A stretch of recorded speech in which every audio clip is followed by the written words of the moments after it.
to partner sa Negros Occidental ho ito, yung punong barangay ng Barangay Lantad, Silay City na suspects pa Maril sa Barangay Mambulak, Silay sa Silay, Negros Occidental.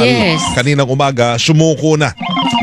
Mula ho dyan sa Bacolod si Crisanto Tesara ng Barangay FM Bacolod. Crisanto, magandang hapon. Pasok. Magandang hapon ha.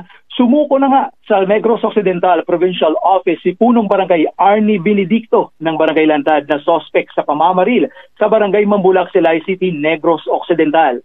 2 ang patay at 5 ang nasugatan sa insidente ng pamamaril kaninang umaga.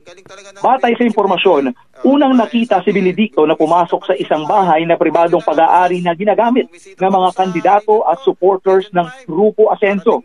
Paglabas nito, bigla niyang pinaputukan ang mga tao sa labas ng bahay na mga volunteer naman ng Team Ugyon na nagmo-monitor sa umano'y vote buying.